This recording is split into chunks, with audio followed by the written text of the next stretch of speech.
Hello, everybody, and welcome back to Inspire the Podcast with myself, Nicola Wills. Today, we have a very exciting guest by the name of LauraBlair. Laura trained in musical theatre after receiving a scholarship for 3 years. She then went on to gain a first-class degree in fashion management and marketing.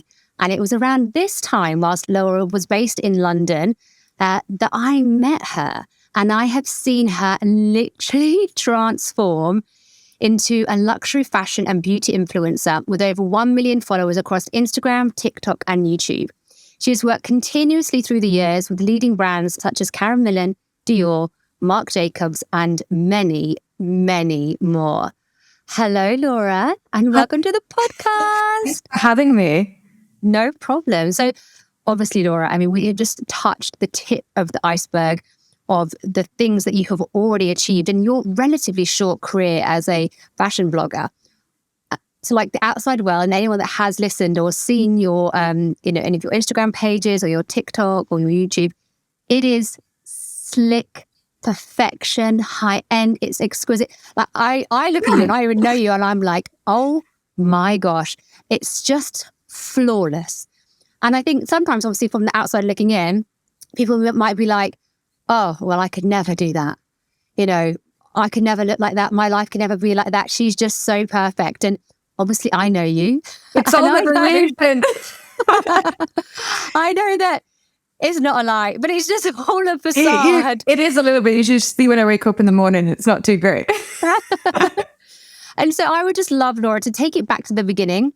You know, let's just find out about who you are and what made you into this incredible influencer that you are today. So you can probably tell from the accent, I'm from up north on the outskirts of Liverpool in a place called the Wirral. I had an amazing upbringing. I couldn't have asked for better. We were a family that worked really hard. So my parents have literally been my biggest inspiration. My mum made me believe I could do anything that I wanted, like literally, except sing. She was really adamant about that. You can do anything you want but sing. I'm a bit tone deaf. But even then, I actually went to the X Factor and made it to boot camp. So actually, self-belief gets you a lot further than actual talent because I'm tone deaf. And my dad was such a hard worker. Us as a family, we moved to like 3 different places. So we really grew as a family. Like we didn't just stay in one place. And I think when you look back at people, their upbringing says so much about the character and who they are. So yeah, I thank my upbringing for a lot of the things that I've achieved, for sure. Yeah. Do you feel like that stability of your family life gave you like almost the wings so that you know that you could go and try something, and if it doesn't work, you haven't lost anything? And the funny thing is, I've actually been back to my parents' house twice now, or like 3 times, because every time I think when I first moved to London, I was so scared of going back home because I felt like a failure. Because I moved to London when I was 21 and I felt like, go home, I would just be seen as a failure. But actually, I changed the narrative of that. And every time I needed to take a breather or it was financially more like a better plan, I moved back in with my parents when I was 27. I moved back in recently last year when I had a massive court case happen last year. I got scammed out of £50,000 by an influencer marketing agency. So I'd worked for a year and I just had to go home just to be around my parents again. So I thank my lucky stars that has been my upbringing, that there's always been that safety net, because I understand that not everyone has that.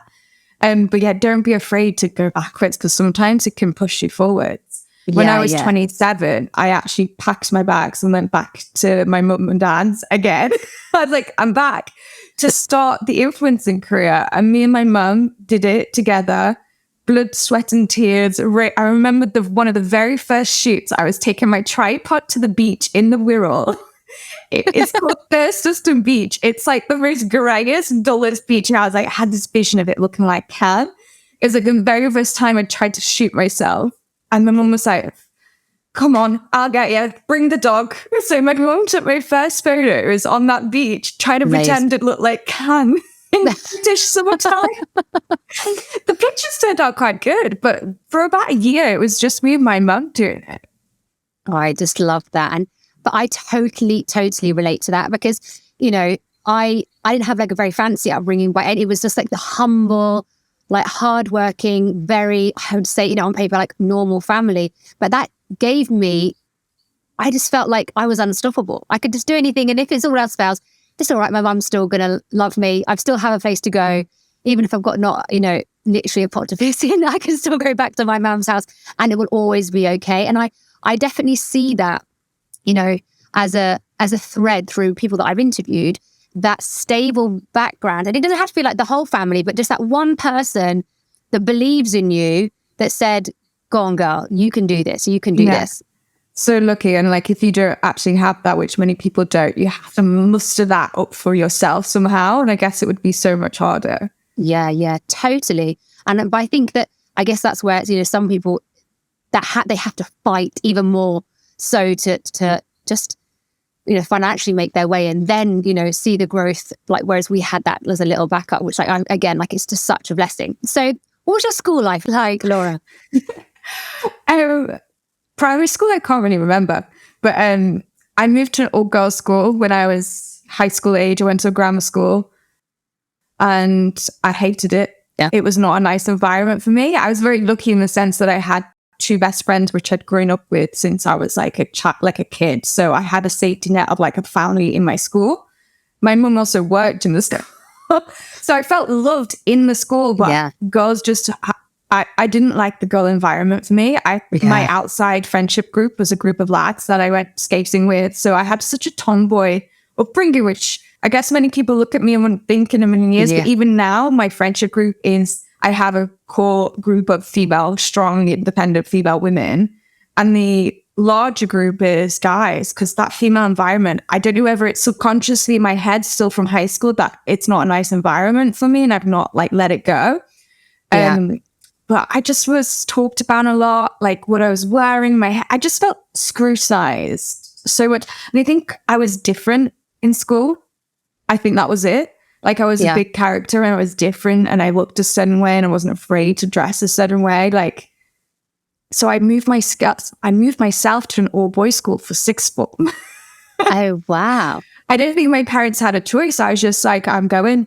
Like, I don't get me out of here. And actually, it was such a nice environment for me. Like, it was just the best years of my life. It was like 20 girls to like 100 boys. It was great. My grades probably struggled a lot. But and do you think, like, where did that confidence, like, it sounds like you had a huge sense of self even back then. Like, where did that come from? How did you, know who you were at such a young age? I don't know, because I think a lot of it is my mum. She really, really backs me, like 100%, will tell me I could be in anything that I wanted to be. So then I feel like I have a lot of confidence compared to, like a lot of self-confidence compared to other people in my family. So it's definitely something that is just singular to me rather than what my family's told me to do. I don't know. I feel like I just didn't care from the get-go. Like, amazing. When I was at school, I could have got bullied, let's say, but I just didn't care enough. Like I didn't care what people thought. Like it was not a nice environment, but I also didn't care. And I think the moment you stop caring is when you truly like live a free life, which has stepped me in good, like put me in a good place now because you get trolling as an influencer. It's part of the job. If you complain about it, we know it from the start. Like you know what you're signing up to. Yeah. There's forums, people tear you apart. So like, it really doesn't bother me. And my friends and family amazing. Like really stick up for me sometimes. I'm like, just let it go. Let it go. Let it go. And there's the voice. There's the voice. But that, and have you experienced quite a lot of trolling since, you really put yourself online? I think compared to a lot of influencers, I get it very mildly. And I think that's because I'm kind of a Scouser. And I feel like we don't take life too seriously. So it's kind of that like a brass realism about it. So I don't ever like, although it looks polished, like if you watch my YouTube channel, it's really not polished at all. Like I keep it very real. So in that sense, I've probably not got as much hate as like the rest of the industry or like as a whole. Yeah. But yeah, you get it a lot. Like people just tear you apart. But I find it interesting. The things that I have like maybe don't like about myself, like no one's ever said anything about my knobbly knees. And my knobbly knees are like the one thing that I'm like, don't put me in like a midi skirt because my knees just perk up. There's never been one bad comment about my knees. It's always the things that you like about yourself the most. Interesting. So it's really interesting that people troll the things that you're most confident about. So it's almost as if it I don't know, like it must like cause some sort of jealousy streak in like what's the word I'm looking for? I can't think of the word, but like your good points must inflict like the trolls yeah, I totally get that. And do you know what though? I feel like, you know, energetically, like frequency wise, if people know that it wouldn't bother you, even without you saying it, you know, like this is what I believe in, you know, everything is an energy. So you might, with this confidence that you have oozing through that screen, it's like, do you know, I'm not even going to bother trying to troll her because she doesn't care. She doesn't care. Never reply ever. The moment you give some sort of feedback, I literally I don't even delete it usually, but if you just block it or get rid of it, like just take seconds, like don't even think about it. Yeah, go on. Bye-bye. I strongly believe that we just talked about before this podcast, like you don't notice until you get to a certain point. It's only when you look backwards, you connect the dots and all the tools in your basket, like that nasty schoolgirl environment really put me in a good position to be absolutely fine with trolling. It almost feels like it's part of life to me. Like I've had it for a very long time. Yeah. And you're so right. It's like you've got your armor from the toolbox of life, basically. And, you know, and again, I've actually really seen this through my chats. The people that almost are the most successful have had, there's never been just like, oh, you know, it was all good. Like, you know, I didn't mind and everything was just fine. It was like, I had this and I stood up and I overcame it. I had this and I stood up and overcame it. And I think from, again, what I can really see is that the success in any industry is no matter like how many times you get knocked back or, you know, it's all about the getting up. And the people that are the most successful are just simply the people that got up the most, you know, and kept going. For a really love, it's like, it's not the card you're dealt, it's how you play them. Yes. So like whatever card you're dealt, like it's what you do with that. Like you could have it something really bad, but if you learn how to like play the game and like pick yourself back up and play it right, I feel like it's the way forward. So what was your school life like? Oh, my school life was great. I was actually like the popular girl in school. So I had, you know, like 7 boyfriends and I was holding all their hands all at the same time. But then what happened, that kind of that popularity came to bite me on the bum, because then when I went to high school, this girl who, you know, obviously now I know, she didn't like me because I was popular and apparently ignored her. Isn't it crazy? When I was in primary school, really bullied me. It was horrible, like pushing up against the lockers, spitting in my face. And I guess back then, like we got taught, and this is, I mean, I have children, so I'm not teaching them this, but my mum taught me to just ignore it, Nicola, ignore it. You know, don't retaliate, like just head down and just pretend it's not happening. And so I did that. And then this one teacher, she took me to the side and her name was Miss Saba, she had like big curly hair. And she said to me, like, I can see what's happening here. I give you permission to stick up for yourself. You need to stand your ground. And I was like, okay. Oh. And because she'd said that, she like lit that flame in me. So the next time, her name was Michaela, pushing me against the locker, fame. It was like, I'm small, I'm like 5'2", but I was like a little terrier. I was like, and I was like, get off me, how fucking dare you? And it really shocked her. But I tell you what, she never, ever, ever caused me any trouble ever again. You know, and so I teach my little girls now, aged like 3 and 4. I said, if anyone does anything to you or pushes you, or you just point to them and you say, do not speak to me in that way. Like, just don't pretend that it doesn't happen. You know, so yeah. Anyway, yeah. Do you know what I really would love to do? Some people have a real knack of it, of like just laughing stuff off. So if someone's aggressive to you and you just laughed it off, it's so much more powerful than getting angry or by getting bitter. So true, so just true. Laugh at, even like belittle them, just like laugh, like make it into something funny. And some people have such a natural knack of doing it, but I'm one of those people that with confrontation, I like turn into a shivering wreck. I'm so confident and all this. And then someone like gets in a confrontation with me and I'm like, oh, I can't talk. But you're Pisces, aren't you, Laura? Yeah. Yeah, I'm a Pisces. I feel like it's a female Pisces trait. Like, I really struggle with confrontation. Yeah. But it's sometimes so important to actually like, you know, speak out, you know, and I definitely find this with my fiance, Ben, you know, sometimes we just need to do it. But I'm like, cutting around the edge. Yeah, it's so much better to just talk about stuff because it gets over and done with and dealt with. Just like builds up inside me and then I just like boil apart and it goes. That is me. But interestingly, whenever I have successful, beautiful female friends, they always have the same story. School was a hard time with the females. Yeah. So there's something there that I really learned. Yeah. It's some women are threatened by beautiful women or like women that are confident. And I really wish females could learn to like really empower other women because no matter how beautiful or successful someone else is, that does not take away from your own beauty or your own success. Yeah. There is so much abundance in this world for every woman to go out and get what they can achieve. It doesn't matter. And whenever someone says like, what is it that really made you get from A to Z over someone else? And I say, I know it exactly. Instead of getting jealous, instead of getting bitter and saying, I can't do that, they've got everything. Each person that I was like, oh, she's successful, even to do with makeup and hair, what they're wearing, I would scrutinize every single detail of someone's success. Use someone's success as a handbook for your own life to teach you what they're doing right. Rather than getting jealous, bitter, trolling. I can assure you there's no troll out there that is successful. Like, no, people that are scrutinizing successful people have not got the time to troll. Yeah. So it's just one of the biggest tips. Agree more.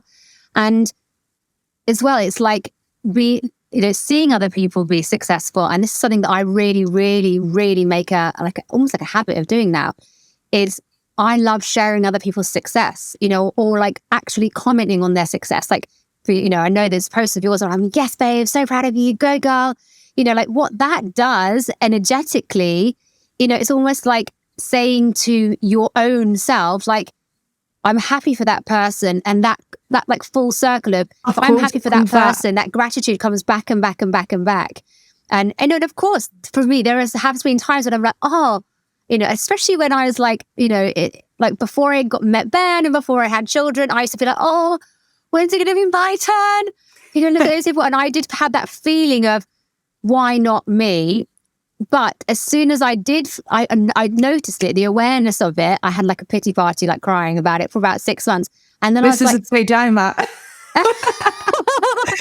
I would like look at, you know, oh, I'm so, you know, well, I'm so happy for you, babe, like, amazing. And I was like grateful for it within like the 29 to 30 days of shifting that perspective. I met them.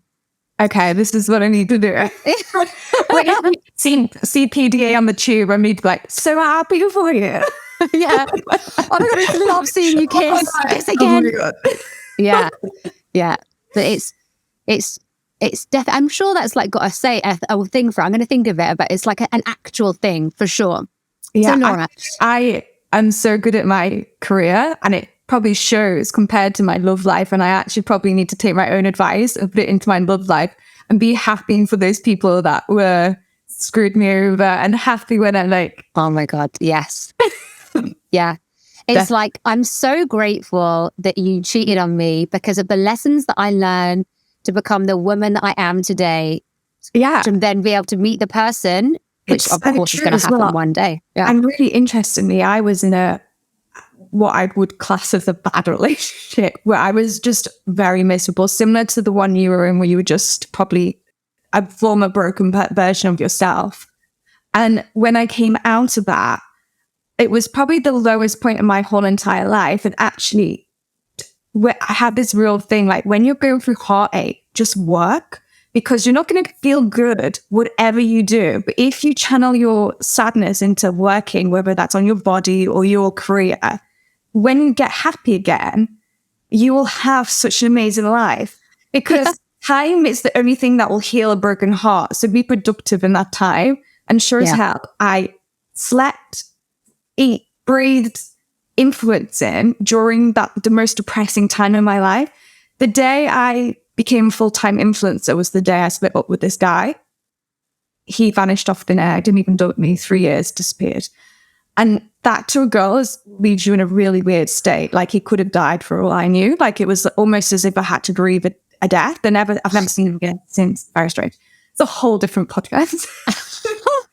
Look, my heart and soul into influencing and being this career that I have now, that I'm sometimes think, like, if that awful time didn't happen, would I have had the momentum or the motivation or the time to be here doing this now? And I thank absolutely everything, because I have the best life ever now. And I don't think maybe it would have happened if it wasn't for that. Yeah. So 100%. I mean, that's everything. But I was exactly the same with the person that we both know, that, you know, it was literally the worst time. And I felt like my heart had been ripped up, but I had never been more motivated to prove that I was worthy, that I was good, that I could achieve something, and that I could be successful without this person. And that's when basically it was the beginning of actually my life that it is today. And do you know what I actually miss sometimes? I always say this, I miss that drive. Yes, I was working a dead-end job. I was in a 5-bed house share with people I didn't even know, who were like, didn't even like me. I feel like I got bullied in that house as well. And I'd missed the motivation of like getting myself out of like rock bottom, because it's so hard to have that motivation now when you have a nice life. Like I always need like that drive to come back and be excited again. Yeah. I need another guy here, but but it's that negative driver.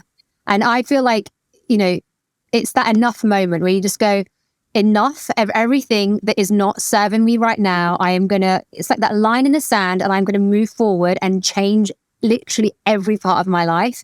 And, you know, I'm the same as you. I love that negative. I love that feeling of like, it almost felt like, it wasn't like I was anxious, but it was like I was on edge every day. I woke up with like that fire in my belly, like that in a dancer world. I miss that. I love that. Yeah.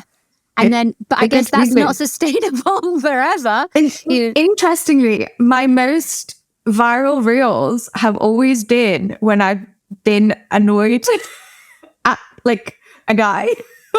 Because you just get that like, wow, fierceness. And I think when obviously I'm 35 years old now, and my reels, I think I'm the very now for that strut that I walk along the street for. And it's kind of this air of some, like, that's what draws people in. It's like an air of, you describe it, I don't know. Like queendom. It's like queen. It's like I'm a queen, basically. I just love that. It only comes from the bullshit. Like that's where that derives from, that energy. So when you compare like a young girl to like a woman, that's the air that a woman holds. It's like you've shit on me, but you're not breaking me down. Like I'm still moving forward. And I get myself into that zone every time I do a reel. And I think that is why it really works on Instagram, because people can feel that, the women can feel that emotion. Right. And usually when I create reels previously, it's been a bit dancery or like, I don't know, eccentric maybe. It's maybe put women off, but there was something about these reels that was empowering women. And I realized it was the emotion that I was getting myself into when I walked down the street. I like walk past these men and they turn and I'm like, I don't care. Like I am on a mission, and like it's empowering women. And I feel like I love that I was giving women that feeling when they watch my videos, and it just got addictive. What it is. And something that happens, Laura, when I watch your videos, and I always think, is that set up? Is that person like put there when you walk? And then people go, oh, and they're all looking behind.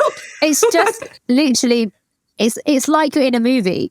You are Carrie Bradshaw in Sex and the City, like in a scene, but it's actually real life. She's just, the spoiler was she got with Aiden, didn't she? I hope Aiden is on his way to me. Absolutely. So Laura, let's take it back. So you've gone schooling and then you're really into dancing and performing, and then you go to a stage school in Liverpool. Is that right?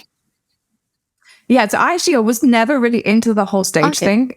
I just got to 18 and I did not know what I wanted to do at all. Okay. I had no idea. And my parents had always taken me to dance school, running club. Like, I was always a very athletic kid. So I just, like, everyone in my dance school auditioned for this theatre school. I just so happened to get in. I was like, I don't know what else to do. So I'll do this for a year and I'll think about what I want to do next year. The years went by and I'd finished the course and I still didn't want to do it. And I didn't know what I wanted to do. Hence, I ended up in the dance world where I met you in Mayfair.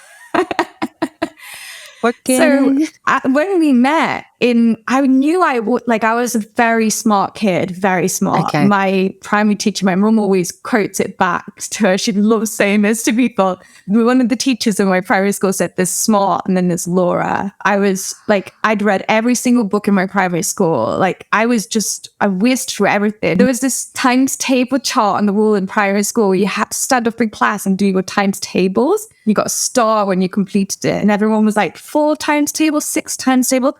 I was only 60 times table. Like, it was off the chart.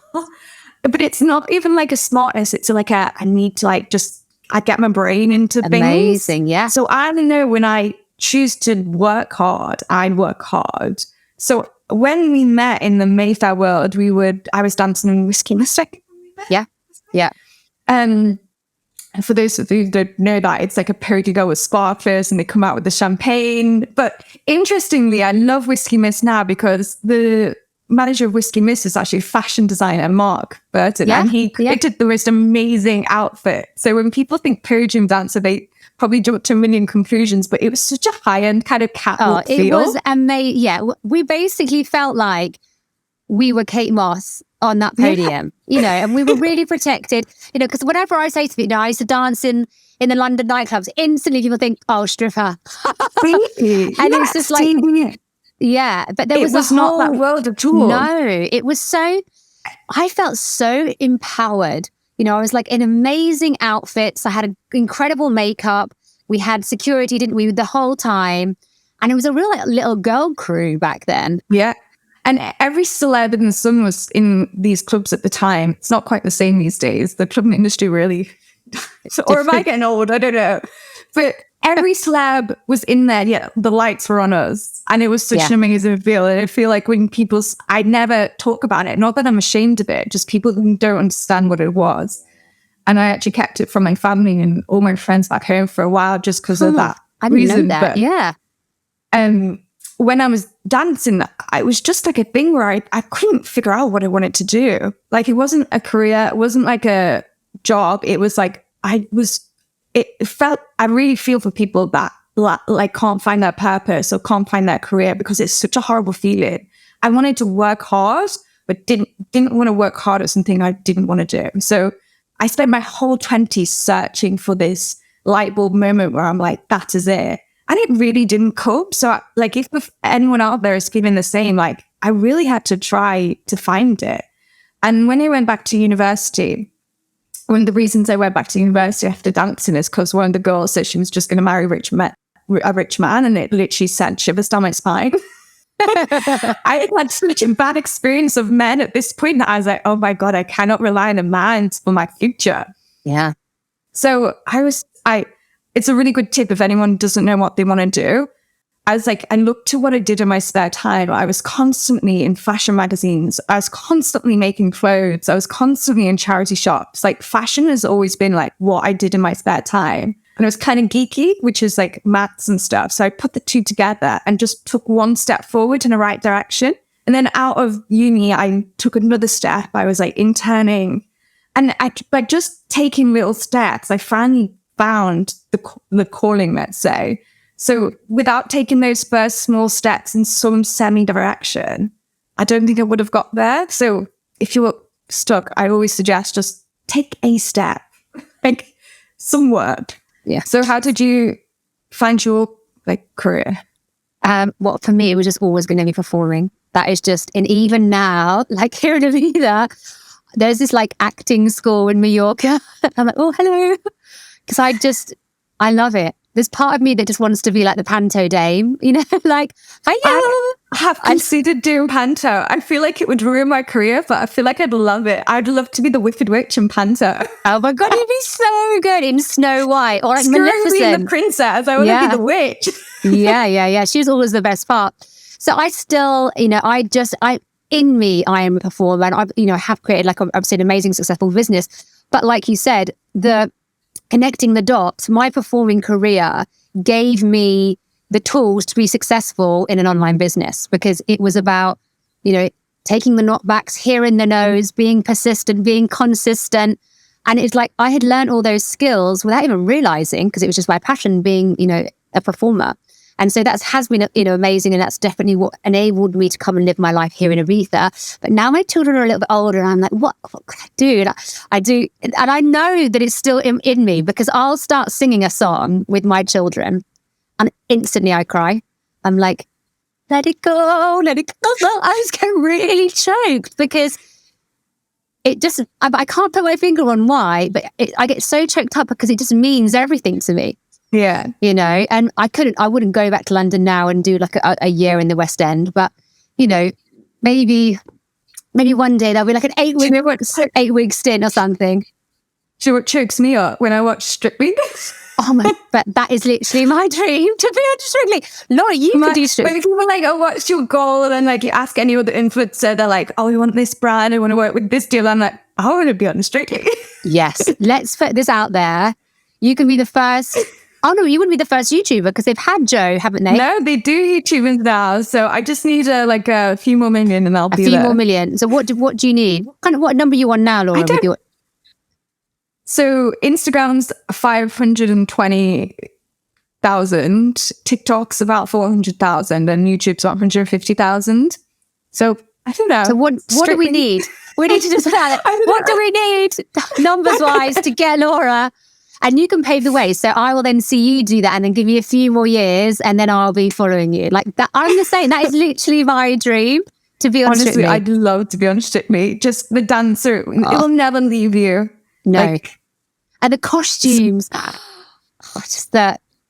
Do you know what though? With social media, there is something about the showbiz world that really helps you. When I was a dancer, I learned that the more emotion I put into dancing, the better the performance. Yeah. So it wasn't just about what you did, what you wore, where you kicked your leg. It was like, if there was a beautiful song and the emotion with it, you're halfway there. So when I create my reels, I have to get, as I said before, it's the power of the emotion and a really good uplifting song, and you're halfway to a good reel. Like that has been part of my like formula since I started this whole real video Instagram thing.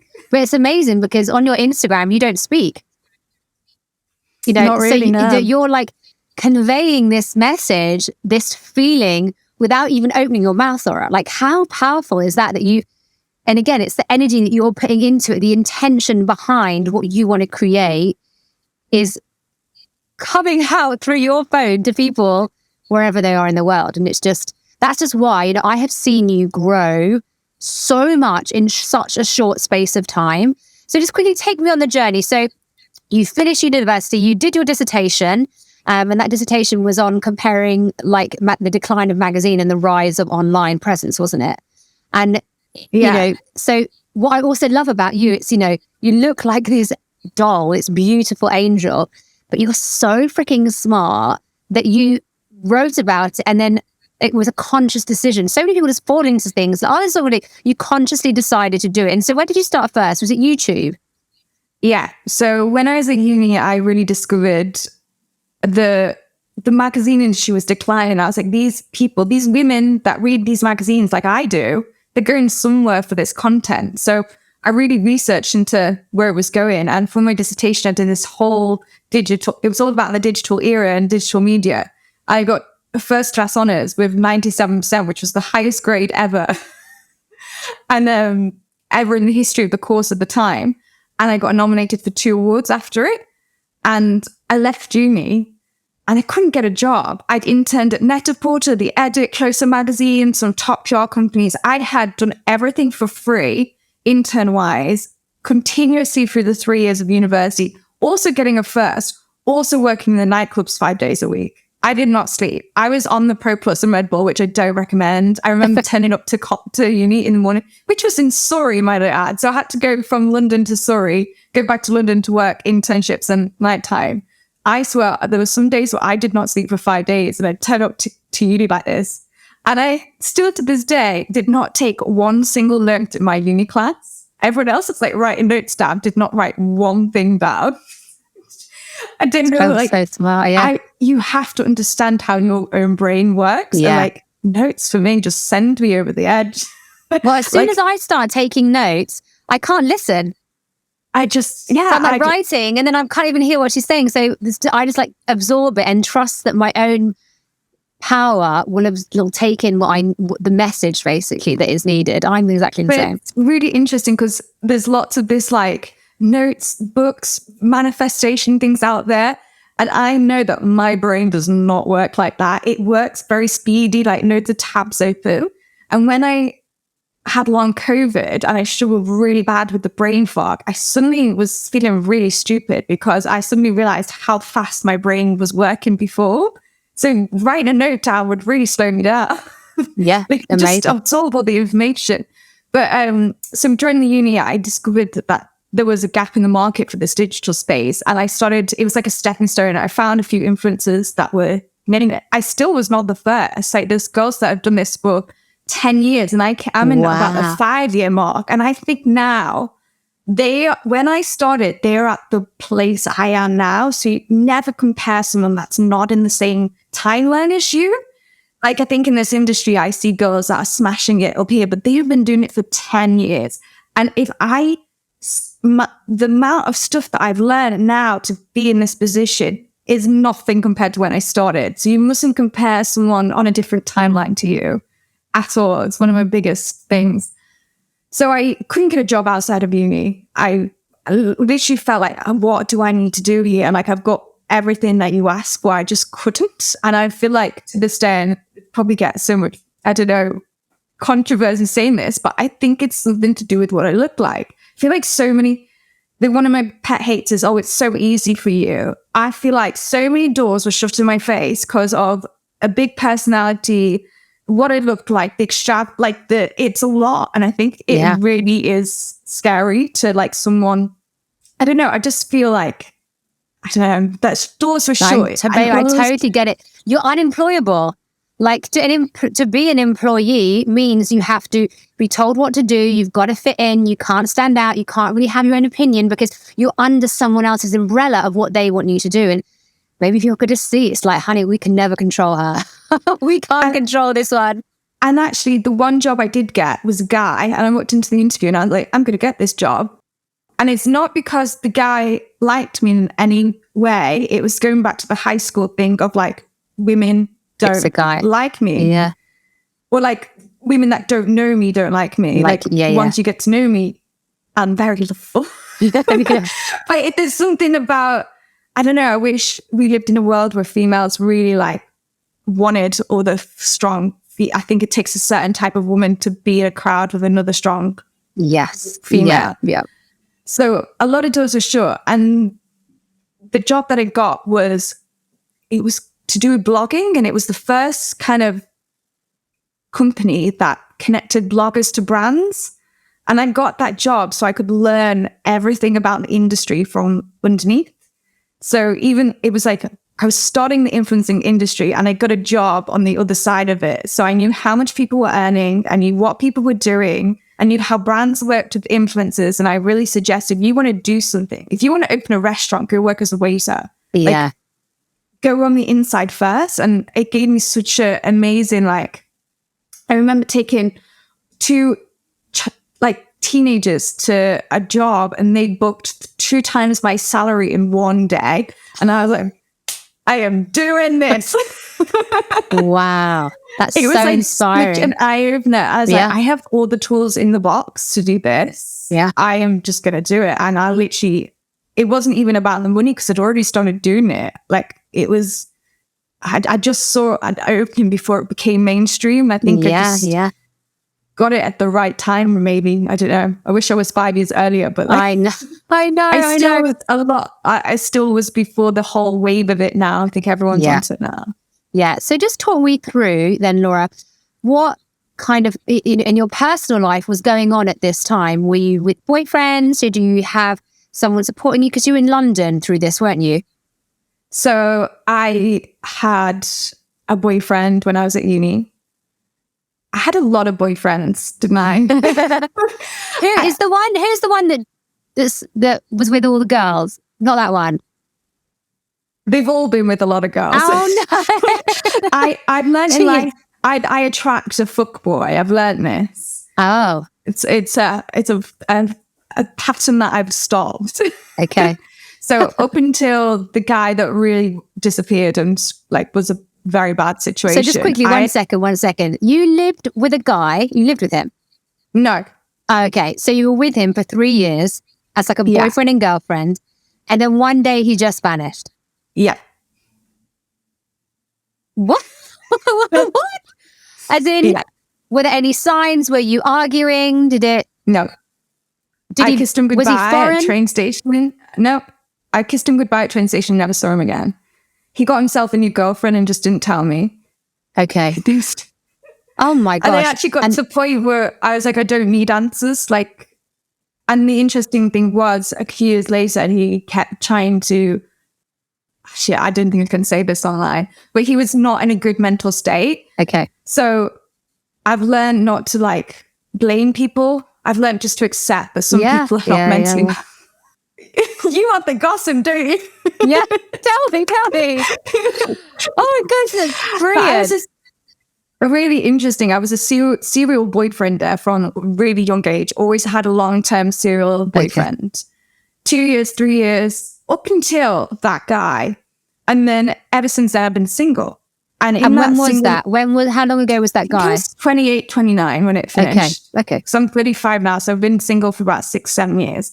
I've had the most successful years of my life. I've had the happiest years of my life. And I've literally not let a guy hurt me whatsoever. So now I know that's not a good thing. I am looking for someone that doesn't hurt me, but like being single and 30 is not a bad thing. Like I've had you can look at my life online. It's been amazing.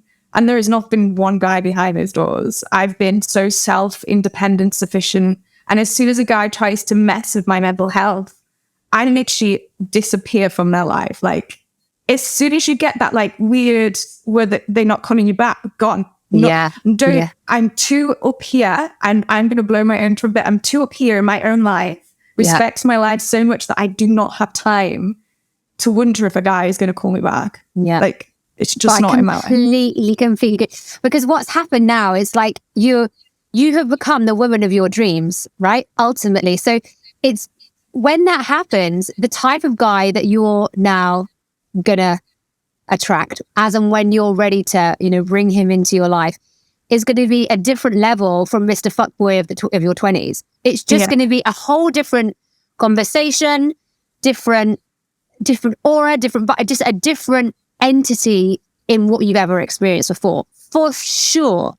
And it's like, I don't know about you, but from the sounds of it, our 20s are quite similar. I was just quite grateful that I had a boyfriend in my 20s. And then when I found myself and I got my shit together and I was earning my own money and I felt like I was truly successful in my own right, everything changed. And that's when I met Ben. And so, you're like, is that one of the things, would you say that, you would quite like to, that the next stage of your life, do you think, Laura? Oh yeah, for sure. That is when people ask me what my goal is, A, it's strictly, and B, it's a family. So it's hard to be like, I want to work with these designs, which I do, but like my core thing is like, people look at me and think I'm successful and I actually live alone and I don't have a boyfriend and I don't have kids. And it's something that I personally would really want, probably one day. Yeah. But so I'm successful in my career. I'm not successful in my personal life. But I think to be successful in my career, I had to give up I had to learn the hard way about letting men take the energy. it reminds you of the episode of Friends where they burn all the stuff. They're like, what is it called? The wings. They're like, don't let them take your energy. And it's so true. Oh, yeah. All these fuckboys in my 20s, wasting my time. Just, it's so much energy. It consumes you. Yeah. So the moment I get a little inkling of that now, I'm like, gone. Like, bye-bye. ow, no, I don't even let it get to that stage, which makes me go through this cycle of like, have like a month or 2 months, 1 month, and it's like a rotation of like, but good. Men that just piss me off. Yeah, it's really hard to find one. What you want, and I really believe so. Like this conversation that we're having because we're women. You know, like us as women, we have a boyfriend or we have a partner, and it's like our whole world revolves around that person. Whereas men, they have a girlfriend, and it's just like, well, I see you and I see you, but really, the focus is on my life and my work and my mates. It's very rare that it's the other way around. And now I want it to be the other way around. Exactly. But also, it's like I feel as women, you've got to learn that lesson. You can't just keep chasing after guys. Oh, what's he going to give to me? Or am I going to feel whole when I'm with him? Oh, maybe he's the one. And you just I definitely did this. Like anything of my dreams and my goals would kind of simply merge into what his were. Where every time I got a new guy and we're like, oh, yeah, maybe I do want what he wants. And it was like, no, Nicola, what do you want? Yeah. And it was only, again, when I released those chains, it was like, and exactly like you said, I'm going to create this for myself and do this for myself. And it was, and I think this is really good for the audience to listen to. That was a decision. That was a real clear decision of, I'm going to transform. I'm going to change my life. I'm going to put my heart and soul into this. And I have no space or time for anything else that doesn't serve me. Yeah. And the focus of like, it's going to happen. I think that the end focus is so clear to be able to do that. So like, once you have your focus of where you want to be and what you want to achieve and have your full self-belief, will get you so much further than anything else. Right. Talent. Yeah. So you need to instill that self-belief in you and be absolutely ruthless in getting it to be able to be like, no. And how do people do that, Laura? How do you think people do that? Let's say people are listening to this podcast and they're like, oh, God, that sounds amazing. I don't really have any self-belief. Where would, if you were talking to your friend and she's like, I don't know, Laura, I don't know, what would you say to her? Stop making excuses. There's nothing to stop you achieving the same. If someone on this earth has achieved something, there is not much different in human beings for you to achieve the same thing. Yeah. Whether that's your body, what you look like. And I think people look and say, oh, you're born that way. Actually, if I look at the start of my YouTube channel, I looked awful. It's only through learning makeup and researching different products. Like I have crafted it's a learning process. Again, going back to like scrutinize what other people are doing. And I look so different from the start of my YouTube, just from watching myself back and like taking on what works for me, what doesn't. So there is nothing stopping you going from like, if you don't feel you're worthy enough or good enough, stop. That's where you need to stop, because there's nothing different between us and anyone listening to this, or us and even like an actress or something. Yes, people get different opportunities. And I think if we look at our 20s, it was so hard to get opportunities. Yeah. Doors had to be opened. You couldn't open them yourself. You really had to know the right people, the right places. We live in the online world where you can open any door. I think, is it Gen Z? I don't know what they're called. Yeah. Like, are we millennials? Yeah. I'm just a millennial, but yeah, we're the millennials. But the next generation, it's like the world is literally their oyster. Yeah. Yeah. Because if you have a talent, you can put it online, or if you're interested in something, you can put it on your artwork, you can put it online, anything that you do now, you can put it online. If you were good, it will be seen. Whereas when we were 20, if you were good, no one saw it. You had to know someone, you had to know someone, or be born into that, like that family, or sleep with the owner. That was the only way in. And you're so right. And if you've got Wi-Fi, I always love this. If you've got Wi-Fi in a dream, you can make that a reality. Really through all of the platforms. And that is why I know that social media gets quite a lot of slack. But I love it because it gives anybody the opportunity to make something of themselves, Of course. And I just think that is like how amazing that we're in that era. I just wish I was 20. I wish I was like 18 with my phone going, okay, now I really, really want to be a pop star. And and I could have done it. I could have done it with TikTok. And another thing about social media in this online world, it really applauds people that work hard. Yeah. So and consistency. The following that I have because I have produced a video nearly every single day of my whole life for the past 6 years. Like there's no slacking, there's no shortcut. So you have to be consistently working. Yeah. So if you're hardworking and you have something you want to share, you really can't take it anywhere. Yeah, I completely agree.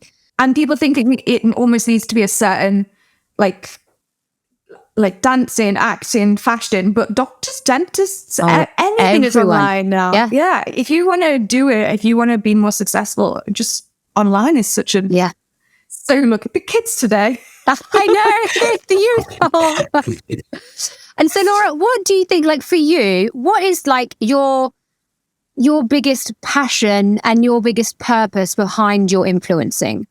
So I find this really interesting. I think a lot of people now start influencing because they like the fame, the fortune, all the good stuff that comes with it. When I started, I don't think a lot of influencers from years ago say this. It wasn't a thing. Like we didn't know we were making a lot of money from it. We didn't know we'd be like famous or like well known for it. I just loved the fashion. So that was one of the reasons. But when I went through that bad time in my life where I was rock bottom, disappearance of Mystery Man Z, I turned to YouTube and it made me feel better. I tuned into, I think YouTube, people see it as like cat videos and how to make stuff. But there's an underworld of YouTube where you can have a subscriber list. And I subscribed to like 10 girls, which are like roughly the same age, doing the same thing. And I tuned into their videos every day when I was rock bottom, feeling lonely, feeling so bad. And they made me feel good again. They lifted me out of the hole. And like people would be like, what are you doing? And I'd be like in a zone watching YouTube video after YouTube video. They not only helped me feel less lonely, they not only lifted me back up, they also gave me a career. So I wanted to do that for other people, which is why I started on YouTube. So I was initially a YouTuber. Yeah. And it still is like my favorite audience because they know me so well. They get this me rather than walking down the street. Yeah. But yeah, that was one of I wanted to inspire the women and like even the videos walking down the street. I loved like making women feel better because I know what it's like to be in that hole. Yeah. And like I always express like when it's it's so easy for you, you don't understand. Like I've been here. I wanted to help you get out of it too. Like it's really interesting. And so on a day-to-day basis, Laura, what does your do you do anything to kind of keep your mental health in check? And do you have routines to, keep you at your best? Well, I think like my mental health went right out the window in lockdown. I feel like I'm only just recovering from that because I got COVID very bad at the start of the pandemic. It nearly killed me. And then I remember watching you. Oh my gosh.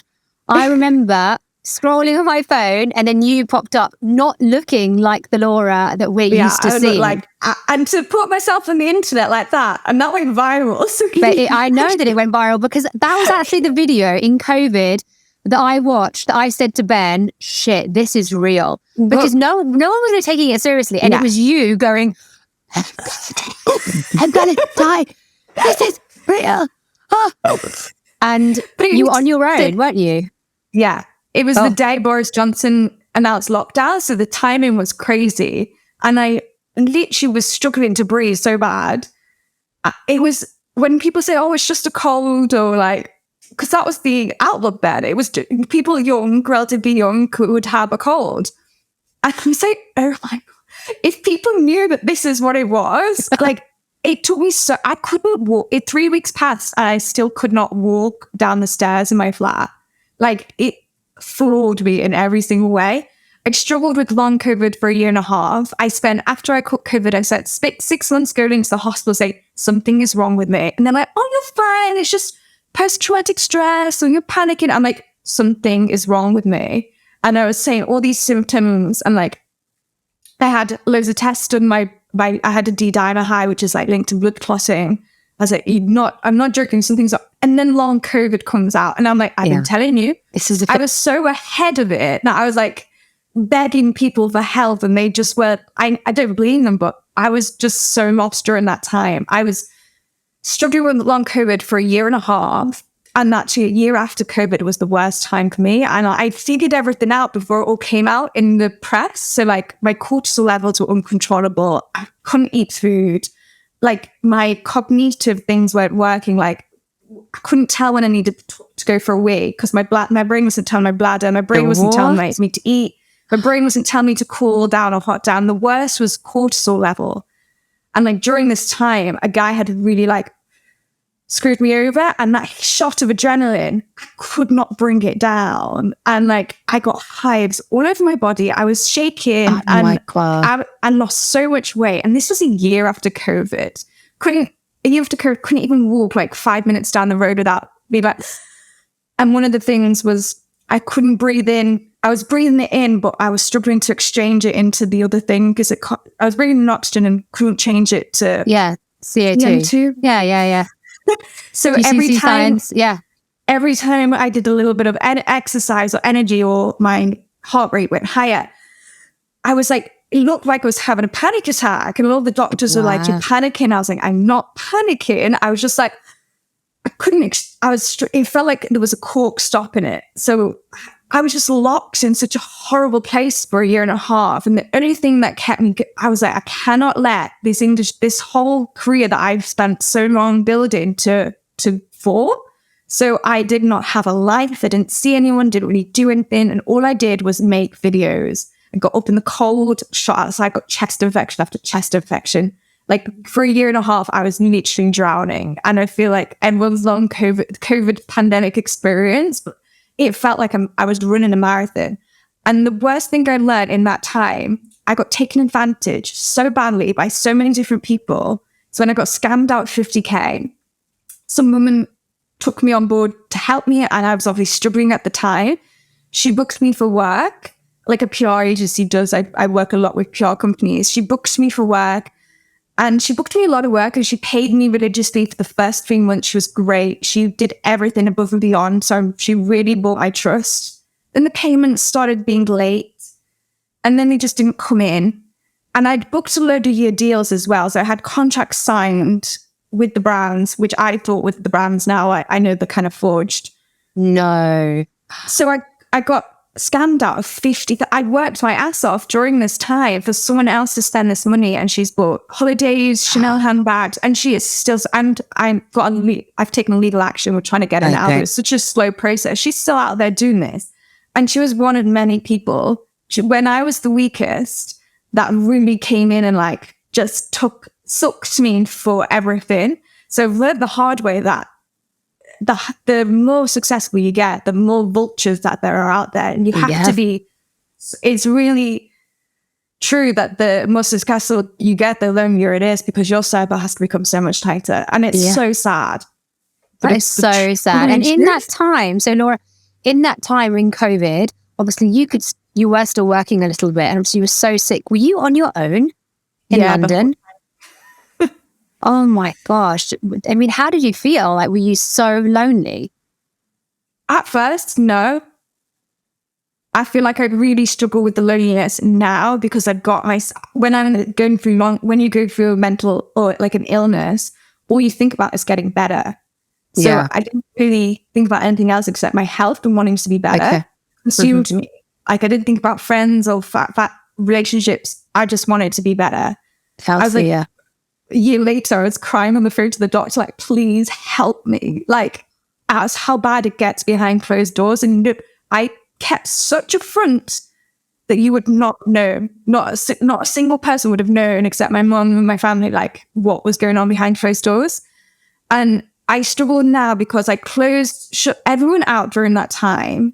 Okay. That when I'm normal now and life's got back to normal, I suddenly realized how like shut off I'd close myself off from everyone. So I feel the loneliness now rather than in that actual time.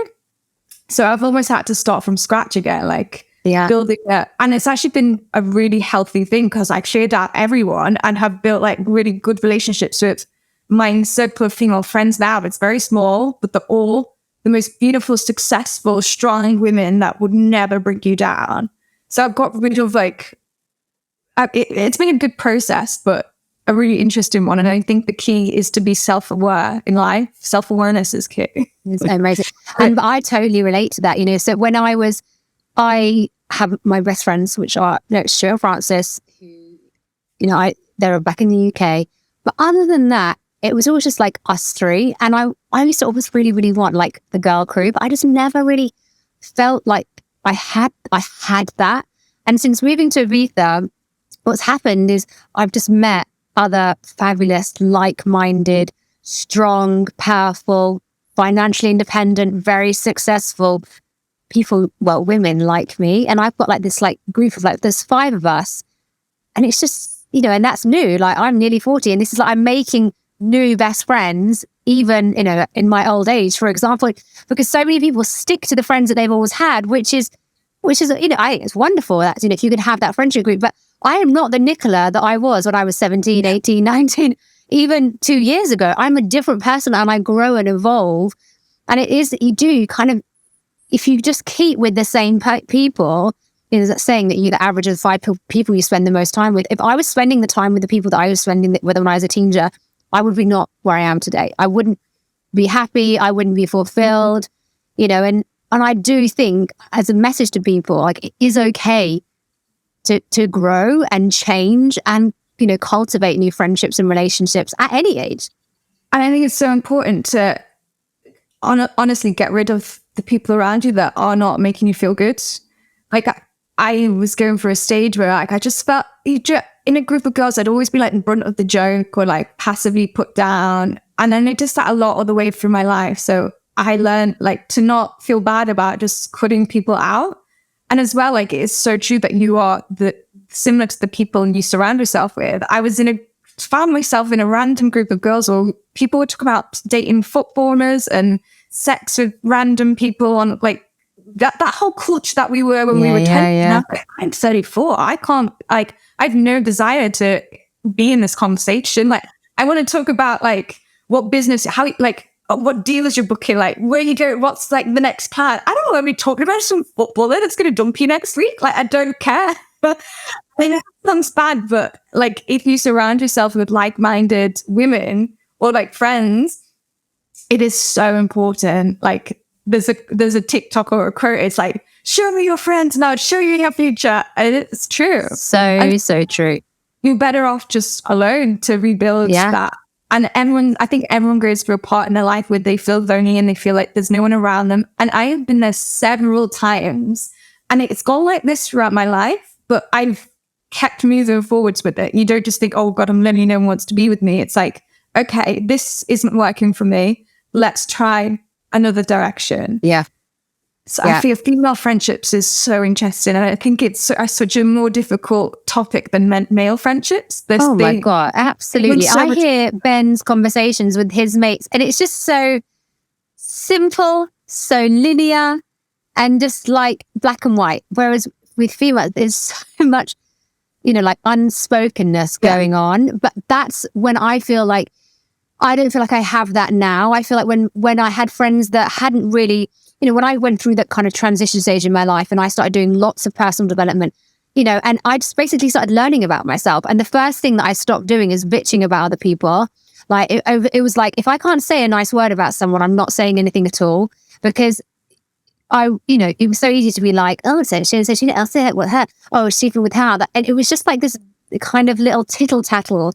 And I was like, that's not serving anyone. It's just unkind. And as soon as I stopped being that Nicola, people weren't really interested to be around me as much, especially that kind of dancing world. I feel like the dancing world was the worst. Yeah. I just used to hate, it's just weird to get so many types of girls in one space at one time. Like even dance school, like. Yeah. But I feel like I've always had the same situation for my whole life until my 30s, where it was my decision to pick the people rather than just think, oh, this is my friendship group, I'll just stick with it. By circumstance, right now, yeah. I pick people that I want to be close to, which is so much important, like, than just accepting the people that so happen to cross your path. Yeah, exactly. And I love the saying is, people come into your life for a reason, a season, or a lifetime. The good people, the bad people, the crazy guys, the bitchy girls, like, they are all here. And again, this is why I just love doing this podcast so much, because it helps people see that even, if they're in the dark right now, they have just been dumped, they are in, a situation where they just feel helpless. They will look back and connect the dots and see that was usually the biggest life lesson or the biggest growth for them that is just around the corner. And so, like what you said, just take that next step, because, you are that perfect example of what is possible when you do just keep going and just trusting yourself, when you know that you're going to figure it out. And I know that this is, we're just at the beginning of what's going to happen in your career, Laura. I know you're just going to just be all over Surely Come Dancing, and, and the life that you want with your family. It's just a matter of time. It's coming. It's all there. He's out there waiting, and I can just see right now the little children watching you. I'm struggling. I hope I can connect the dots backwards real life soon. Absolutely. So, Laura, we are always going to end on the same question for every single guest, and this question is, we have kind of touched on it, but the question is, what advice would you give to your younger self? My younger self, dump him sooner, but honestly, do it as soon as it feels that way. Just whip off the Band-Aid, don't drag out. But also, the thing that served me the best, I think, is integrity for the whole process. Yep. Like I always say, integrity is absolute key. If you don't believe in what you're doing, if it doesn't feel right, even with relationships, if you're you have to stay so true to yourself. And if you're in situations where this isn't right, just trust your own instinct. Integrity is key. Don't do something for the free ride. Don't do something for the money. Don't do stuff off someone else's back. I want to be, when I'm older, look back at my life and be like, I did that myself. I've always, this sounds so bad, say it anyway. I've dated a lot of people in the public eye, and you have not seen me in one newspaper. No. The Daily Mail do not know who I am, because I have never wanted my success to be off the back of someone else. I love that. And I know on my deathbed that I want to be like, I did that. You did it, yeah. Just buying my own house, this is going off the top of integrity, but I know that I need to do it for me. Yeah. And there's a lot of people sat front row now at London Fashion Week that have bought their helmets, and the brandings don't seem to get onto it. It's really crazy. And all the influencers this is baffling, because we can see it. I can spot a fake a mile off in this industry. Yeah. And I'm it doesn't even bother me that they're getting that free ride, because I know that would not fulfill me in any way. Yeah, totally. You can't take a shortcut to success. Yeah, you cannot take a shortcut to success. I love that. And what I've really learned through listening to you, Laura, is that, being an influencer, and doing it properly is a huge, amazing career opportunity, and which I kind of have always thought about, that's nice. But actually the intention that you had, and then what you have built is, absolutely remarkable. And I just feel like that people listening to this podcast will go, if they did have that inkling, I'd like to do something like that, or I feel like I've got that in me.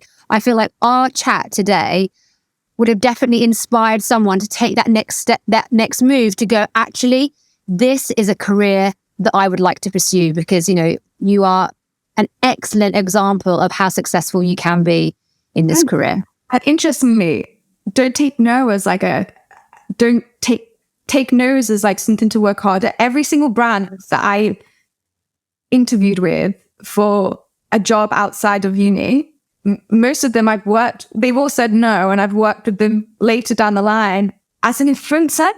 So they said no, should we work with them? But I've come back and worked with them as an influencer, and I've sometimes said no. Amazing. So just because one knockback is don't let it set you back. You don't know where you're going in the future. Yeah, exactly. Laura, it has been a pleasure speaking to you. We can We could talk chat all day, couldn't we? for hours. I know. We need a 10-hour podcast. Yeah, we need to do the love life off the record. I'll tell you. I know. About I want to know now. 2000. Who are these famous faces? Oh my God. I want to know. Oh my God, I could write a book on it. So bad. Love it. Yeah, your next career step would be like TikTok love advice. I never give love advice. Know where your talent lies. It's not in the love department, that's for sure. Oh no, it's been a pleasure. I'm going to say thank you so much. It has just been amazing. And if you aren't following Laura on any of the platforms, please make sure you do. All her links are down in the show notes. Thank you.